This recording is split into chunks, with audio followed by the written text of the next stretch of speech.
I graduated in year 2018, but I was hired here in TSI at year 2020 na, and it was during the height of the pandemic.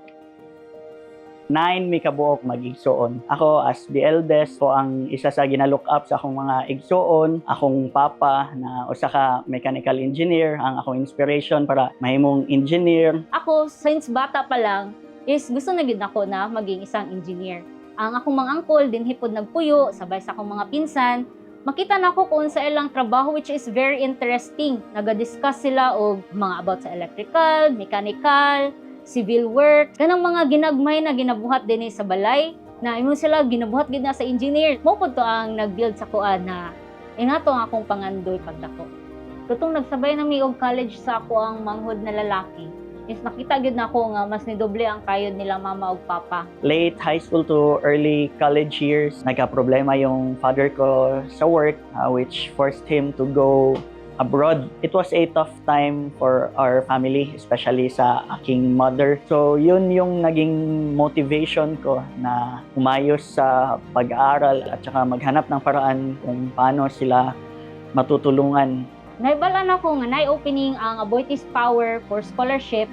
Katong third year nami sa USEP, ang grades na dapat i-maintain is dako-dako gid siya. But regardless, gitok na ko ang chance. Nagbunga naman po ang tanan, nadawat ko. So nung third year college kami, pumunta si Aboitiz Power sa aming school para mag-endorse ng scholarship program for third year electrical and mechanical engineering students. Sobrang taas ng standard. So nagdalawang isip talaga ako. Hindi na ako nag-apply. After nung first sem, nung nakita ko yung grado ko, kaya naman pala talaga. Nung incoming fourth year kami, doon bumalik yung Aboitiz Power. Sabi ko, nilet go ko na to once, hindi ko na to papakawalan ulit. Happily naman, I was accepted. Malaking tulong yun sa aking college life. Dako gid kayo ang tabang sa scholarship, dili lang sa kuha, pati sa akong pamilya. Isa pod sa mga benefits nga mo ang na-experience sa as an Aboitiz Power Scholar is ang OJT experience.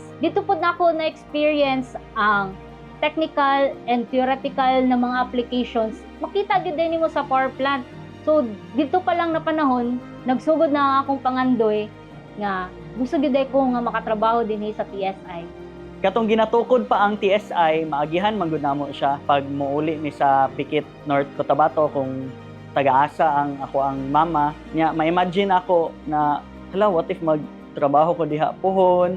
Aboitiz Power subsidiary Therma South Inc. started its college scholarship program in 2015. Brightening the future of well-deserving students from communities funded by Aboitiz Foundation, the social development arm of Aboitiz companies. Our scholarship program primarily aims to provide opportunities to deserving students who can't afford tertiary education due to lack of resources, and provide human resources, a pool of competent potential employees that can be gainfully employed primarily by the partner business unit or in any Aboitiz companies after graduation. Yung timing na pagdating ni TSI, talagang masasabi kong siya ang naging lifesaver namin noong pandemic. As a scholar, kailangan mo talaga na maging responsable sa iyong pag-aaral.